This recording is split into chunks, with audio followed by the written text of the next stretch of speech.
This is the U.S. Coast Guard. Petty Officer Riley speaking. Yes, I'd like to report a boat dumping sewage in the water.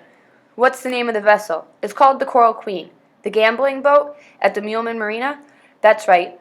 Did you witness this violation personally? Petty Officer Riley asked. Look for a bright purple trail leading to Thunder Beach, but you'd better hurry. Who am I speaking with? Underwood, Payne Underwood. My second phone call was to the Island Examiner newspaper. This time I used my own name, not Dad's. Miles Umlaut remembered me, of course. It's good to hear from you, Noah, but I'm sort of busy now. A bait truck just flipped over in Key Largo, and there's live shrimp all over the highway. Want a real story? A front-page story? Miles Umlaut said, Sure, you bet. He was humoring me, playing along. I could picture the bored look on his pale, splotchy face. All that stuff my dad said about Dusty Muleman, well, it's true. Every word. Miles Umlaut said, I know how you must feel, Noah. If it were my father, I'd stick up for him too. You want proof? Get over to Dusty's Marina right away. Why? What's going on? Suddenly he was interested. Ask the Coast Guard, I said, and hung up. Dad, Mom, and Abby were in the living room, gathered around Grandpa Bobby. When I came out of the kitchen, he motioned for me to sit down beside him. For the first time, I noticed the resemblance of my father. Dad was taller and heavier, but he had the same square chin and light green eyes. Grandpa Bobby took out the small photograph, worn and creased from being folded and unfolded. In the picture, his curly hair was blonde, not silvery, and there was no scar on his cheek. He was lifting some half-naked little kid high over his head. The kid was laughing and kicking his chubby white legs. The kid was me. You were only 2 years old, my grandfather said. It was the first photograph of him that I'd ever seen. My parents had lost all their family albums and a tropical storm flooded a house over on the night before my 3rd birthday. Grandpa Bobby passed the snapshot around. Then he carefully refolded it into a square and slipped it in his pocket. Turning back to me, he said, You want to go first, champ? No, thanks, you go. He took a slow sip from a coffee mug. Lord, where do I start? I guess by saying how bad I feel for keeping out of touch for the last 10 years or so. Out of touch? Everybody thought you were dead, Abby exclaimed. I'm sorry, I truly am, Grandpa Bobby said. Payne, Donna, believe me when I say I had good reasons for staying out of your life.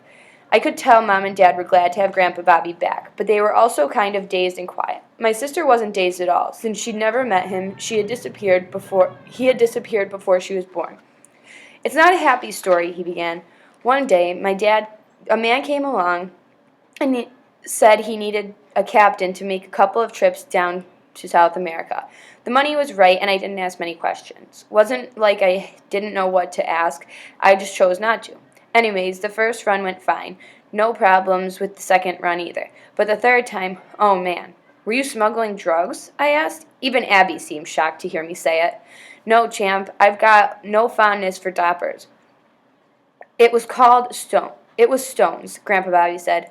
Little green stones called emeralds. But smuggling is smuggling, and stupid is stupid. And that's what I said. And that's what I was, world-class stupid, because the guys I trusted turned out to be greedy, backstabbing liars. Actually, face-stabbing liars. He pointed ruefully at the M-shaped scar. Anyways, the details don't hardly matter. There was some serious ugliness, and yours truly had to go underground. Up close, he didn't look much like a pirate, at least not the kind of pirate you see in the movies. His teeth were too straight, and his manners were too good. But he also didn't look like the kind of grandpa you'd usually see in the movies. His belly was still flat and his muscles were hard, and he was brimming with some strange wild energy. You could tell he'd never spent a minute of his life dozing in a rocking chair. Dad asked, What happened to the Amanda Rose? That was Grandpa Bobby's fishing boat, which he'd named after his wife, my grandmother. I never got to meet her because she passed away when my father was just a kid, about Abby's age. Some sort of rare cancer, Mom told us. It was one of the only things my dad wouldn't talk about, not ever. Payne, they stole the Amanda Rose, my grandfather said sadly. The same night they tried to kill me. Ever since I've spent every bleepin' moment trying to track down those rat bastards, pardon the language, and get back to my boat. Mom spoke up. We kept getting different stories from the State Department. Some said your appendix ruptured, someone else said it was a bar fight. Grandpa Bobby slapped his gut. As far as I know, my appendix is fine and dandy. As for bar fights, well, who's counting? Then, why'd they tell us you were dead when you weren't? I asked. Because there was a dead American, Noah. They found him in the little village outside Barranquilla. My wallet had happened to be in the man's pocket, so the Colombian cops figured that he was me. That's the body your daddy's been writing letters to Washington about. The coffin never got dug up and shipped back to the States because I paid off a police captain to make sure it wouldn't, he grinned shyly. See, I didn't want to miss my own funeral. Abby folded her arms. Hold on. How did some dead guy end up with your wallet? He stole it from me, which was a large mistake. Grandpa Bobby took another sip of coffee. It tore me up on the inside, knowing y'all thought I was planted in some pauper's grave in the middle of nowhere. But I couldn't come back to Florida and bring the kind of trouble that was attached to me. You folks had a solid, decent life going here. Young Noah's getting started and Abby on the way. You could have called, my sister said sharply. They got telephones in South America, don't they? Or send a letter at least, I cut in, just so Dad knew you were okay. Grandpa Bobby sat back and smiled. Kids, let me tell you something about your daddy. He's a good man, but sometimes his brain takes a nap and lets his heart take the tiller. My father shifted uncomfortably. Oh, come on, Pop. But Grandpa Bobby wasn't on a roll. He addressed Abby and me directly. When your father was a boy, you know what his nickname was at school? Pain in the butt Underwood. Abby and I busted out laughing. See, he had a bad habit of doing the very first thing that popped into his mind, no matter how foolish, my grandfather said. Now, what do you think he would have done if he'd found out I was still alive, scrambling to stay that way, down in the jungles of Colombia? He would have hopped on the plane, or a boat, or a donkey, whatever, and gone looking for me. Am I right, son? And likely gotten himself killed in the bargain. Dad stared down at his shoes. My mother said, So what made you come back, Pop? This is first-rate coffee. Can I pour myself another cup? Well, Grandpa was in the kitchen. Abby nudged my father and whispered, They really called you pain in the butt? You are so busted. Keep it up, Dad said with a tight smile. I'll deal with you and your brother later. Grandpa Bobby returned with a full mug and a jelly donut. He took 2 bites of the donut and said, Here's what happened. I'm sitting in the bar in this little harbor town waiting to meet up with some dock rat who claims he saw the Amanda Rose over in the Grenadines. Anyways, they love their satellite TV down there, and it so happens that this particular cantina picks up one of the Miami stations loud and clear. Channel 10? I asked. That's right, Noah. So there I am, drinking a beer, minding my own business, when all of a sudden I look up, and who do I see on the tube? Mr. Payne Lee Underwood. My own son, your own daddy. Grandpa Bobby paused and shook his woolly head. He's wearing the latest in jailhouse fashions, a nifty puke orange jumpsuit, if I recall, and he's running off at the mouth about why he sunk some jerk's boat. All because the man was dumping toilet poo into the water. My dad jumped so far it damn near broke my kneecaps. There was my boy in jail. Dad looked up. Tell him what you did next, Pop. You mean hitching a ride to Key West on that billionaire's yacht? He didn't hitch, my father said to me and Abby. He stowed away. Grandpa Bobby had already given Dad the full story while they were out on the towboat searching for our dinghy. Where'd you hide? Abby asked. My grandfather beamed. The wine locker, darling. Perfect, Mom said with a sigh. I didn't touch a drop, Donna, I swear, Grandpa Bobby insisted. Anyways, I knew the customs boy would sweep the yacht clean once we docked in Key West. So as soon as we cleared the harbor, I went overboard, swam to the Mallory docks, and thumbed a ride north with a red-headed insurance adjuster who tried her best to save my heart and soul. She dropped me at the Tavernier, where I made camp under the Snake Creek Bridge. Found a bunch of old newspapers there, caught up on what was happening with Payne's court case.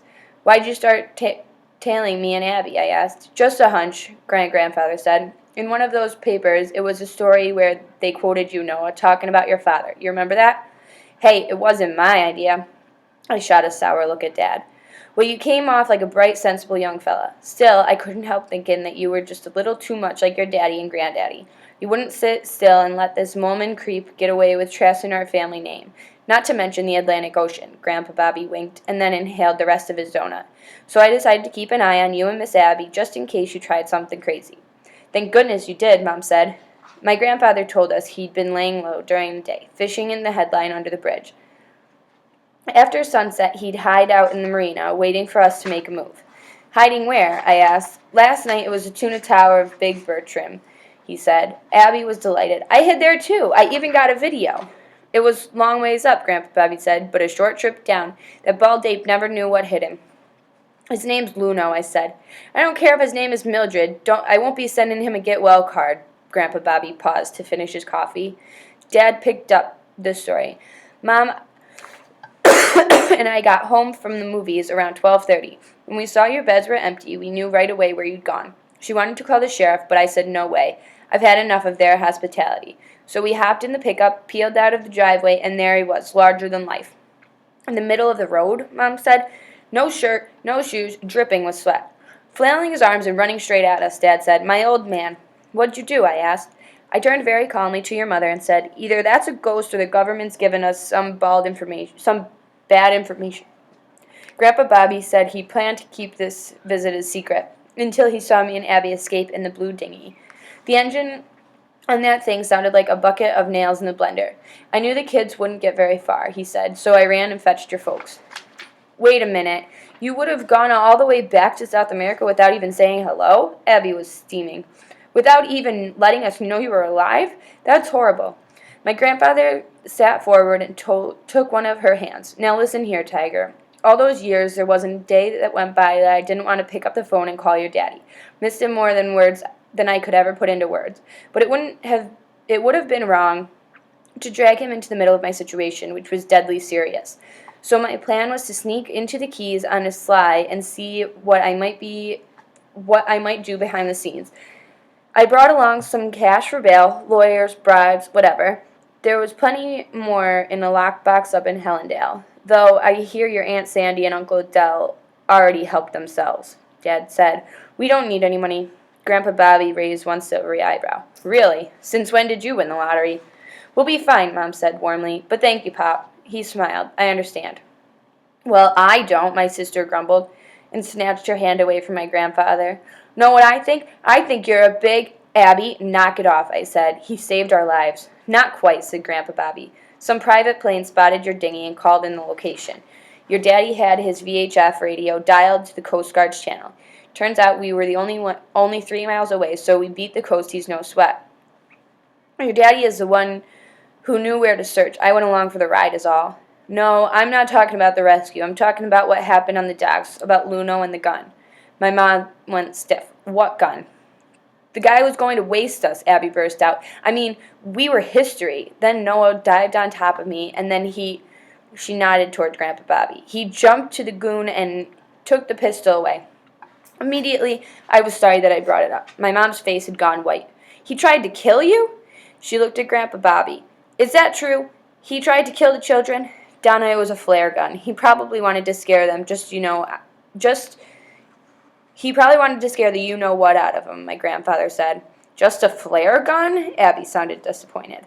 It's still bad, Dad said angrily. He could have set the dinghy on fire, or your clothes. Grandpa Bobby told all of us to calm down. The main thing is nobody got hurt except for Baldy. Now I believe it's Noah's turn to tell us his story. You ready, champ? I guess. My sister pretended to hold her nose. Don't leave out the part about the seagulls, she said. I didn't leave out anything, and the stuff that made me look the opposite, even the stuff that made me look the opposite of brilliant. They just sat there and listened. When I was finished, Dad clinked his teeth and said, You crashed into a manatee?